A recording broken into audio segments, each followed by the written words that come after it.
Good morning, good afternoon, or good evening, wherever and whenever you are. I am Rune from Rune'sGuild, and this is about my 5th time trying to record this video with a mix of cats and dogs in the background. So if you hear any background noise, please forgive me. A quick reminder that for our 100 sub celebration, which I have no doubt will hit pretty soon, I am going to be reading your guys' stories. So if you have your own horror story you want to share, email it to me or put it in the comments below. You can find the email on the channel page. And this is about time for another episode of RPG Horror Stories. Today's episode, we are going to be reading a story titled, "You Play a Dramatic Human Bard in a Colorful Outfit? Must Be a Gay Tiefling." So the alternative title is How to Not Make Your Player Who's New to the Campaign Feel Welcome. So no idea what the story is going to be about, but we'll go ahead and give it a shot. And before I get even longer of an introduction, I will go ahead and roll the post. Throwaway account. Obligatory apology for formatting on mobile. Less of a horror story from my perspective and more of a cautionary tale for DMs welcoming new players into an established group. This is a lot and a bit of a train wreck, so I'll add a TLDR at the end. I'm a lesbian, and I promise this is unfortunately relevant. Not sure if this needs a content warning, but I'll include one just in case. Content warning: potential homophobia by a traditionally gay stereotype being the only thing that DM and NPCs focus on. So if that does make you uncomfortable, please go watch another video. I don't want to make anybody uncomfortable or ruin anybody's days or anything. So if that sounds like something you shouldn't listen to, please just watch another video. Back to the story. Some backstory that led me to this particular group of players. I'd had the itch to play D&D since quarantine began, but I'd been too afraid to take the plunge into online sessions. I used to play at a table with my wife and our close friends, but that campaign fizzled out after the DM wrote himself into a corner and general life happened. Retail jobs, adulting, what can you do? After finally kicking my social anxiety to the curb and mustering up the courage to join a few D&D servers, I found a couple of games that interested me. So, I went ahead and applied. This would be my first foray into D&D 5e, and I was excited. I was accepted into 2 campaigns, the first of which I'm still in, and even running a campaign of my own for the same group. But this post isn't about the first campaign, it is about the second one. The game concept. The general game concept was that a group of longtime friends had to leave their village because of a prophecy which had the potential to change the world. It was promised to be RP heavy, which I was pretty excited about. After a preliminary video call with the DM, current members of the group, and another potential member, I was feeling pretty good. The DM seemed chill, no one was homophobic at the mention of my wife, and everyone was pretty nice. The character pitch that got me accepted to the campaign was a human bard with a flair for the dramatic and a love of sleight-of-hand magic tricks to entertain the village's children. While not born in the village, he'd arrived as a child with his mentor, or the two performed in the town square to make a living. He was left behind while his mentor left on business, and upon finding out that they had a chance to lead the village, he looked at the silver lining of being able to search for his missing mentor. Little did I know that the only part that would stick out to the DM would be the flair for the dramatic, and the character's custom art, which featured a sunset celestial themed cape and some colorful headscarves. This takes a couple of sessions to rear its ugly head, but boy did it. The meat of the cringe. From the beginning, I was expected to be an integral part of this village and friends with the other player characters, despite not having access to their backstories or knowing anything about them. Okay, I could roll with that. I was confident enough in my role-playing abilities to handle improvising, and the first session went decent enough despite having been dropped into the campaign's 3rd session with the bare minimum information on the previous sessions. I'm talking not even a recap levels have dropped in. Again, I could roll with that. Another new player was joining the same session. She played a tiefling cleric. There was some great roleplay between our characters. The cleric was anxious about being forced to leave the church she had grown up in, so my bard made her a flower crown from the church's garden so she'd have a memento of home. And he did the same for the other characters. It was sweet. When I asked if we could add the crowns to our inventories, I was met with a very rude, "Heh, no." The problems began arising immediately after the first session ended. The cleric's player left the session, and the DM began to trash talk both the character and player while the other established players joined in. Like, the cleric had been gone for maybe 10 seconds before they started up. It happened that fast. At this point, I had spoken to the group a grand total of twice. They agreed to boot her from the campaign as I just sat in silence. I should have left after this first glaring red flag, but I was desperate to play D&D. By the time my second session with this group rolled around, things got worse. You know how some friends show affection by making off-color jokes at each other?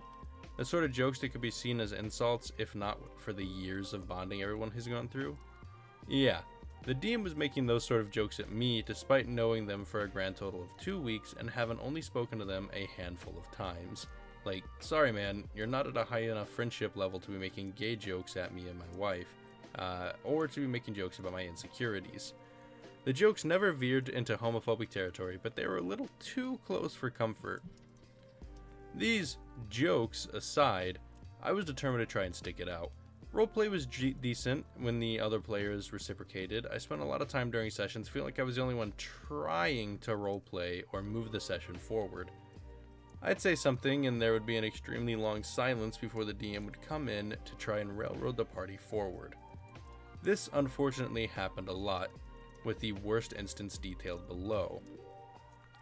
The party finally found the prophecy that got us kicked out of the village, and we learned we'd been hunted just for being mentioned in the said prophecy. Life on the run began, and we had a destination in mind, the Earth Kingdom. Imagine, you're in a grassland with no discernible features, you've never left your village before, and have been forced to leave prematurely on the threat of death. And everyone knew why except for you. And they refused to tell you why because you'll find that out for yourselves. You don't even have a map. And when you finally come across some small stones in this vast expanse of grass, you think, hey, something man-made. These will lead us somewhere we can get our bearings. Haha, no. The first hour of the third session was spent walking through an empty field following something the DM put importance on, only for it to be revealed that they led to nothing and were leading us to the wrong direction. What a waste of a nat 20. We couldn't even know it was the wrong direction because the DM had no world map, not even vague MS Paint scribbles to show us as players where in the world things were located. So, not only were we left with the vaguest directions on where to go or how the kingdoms were set up, but any attempt I made at roleplay was met with silence as I, a bard, led the party in the wrong direction at the DM's insistence for a real-world hour. I was very nearly bored to tears in frustration as I was the only one putting in effort, and I felt like a fool for having been led on by the DM, and left feeling like my character was disliked by the party because there was zero attempt to roleplay in a roleplay-heavy campaign. We then found a nomadic village, where we had our first encounter with the sand assassins who were hunting us. After combat, our characters were all but chased away from the villagers, which the DM insisted was so emotionally difficult, even though the characters only been there for about a day and a half. It was during this session that the jokes about my human bard being a gay tiefling started. Our characters had wanted posters that featured their general descriptions, and mine was solely focused on being a colorful and therefore gay tiefling. Everyone else's was pretty accurate, and they were elves, half-elves, but no, the human was easily identifiable features, the only POC in the party of white elves, and clothing is clearly a colorful tiefling.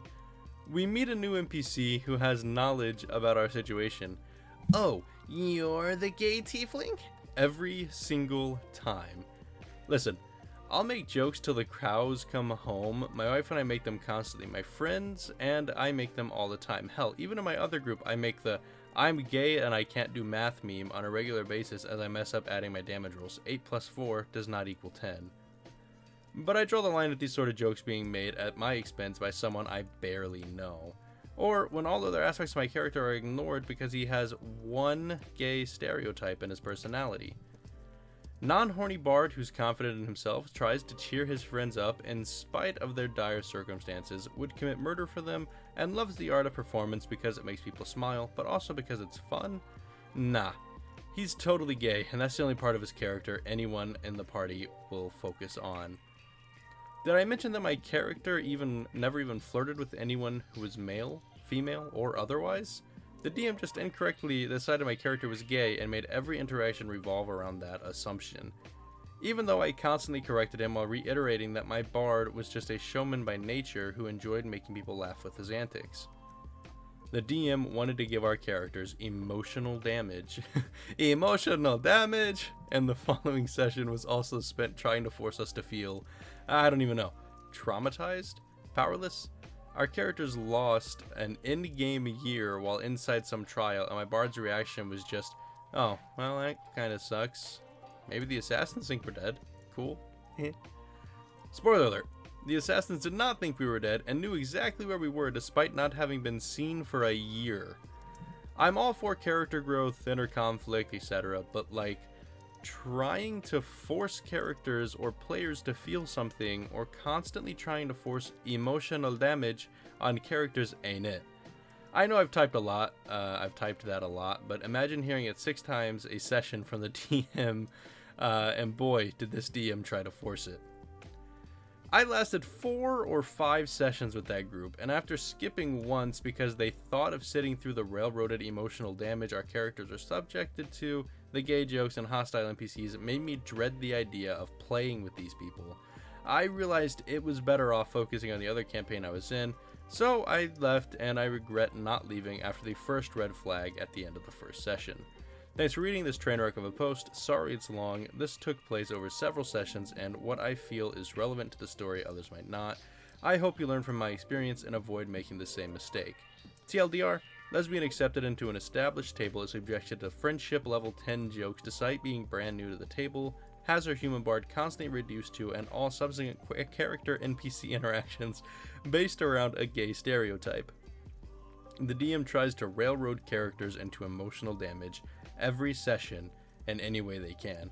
Hostile NPCs, assassins always knowing our location, losing a year of in-game time.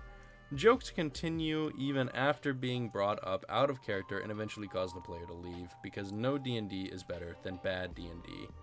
To DMs and players welcoming someone new into their campaigns, please get to know them before making mean-spirited jokes.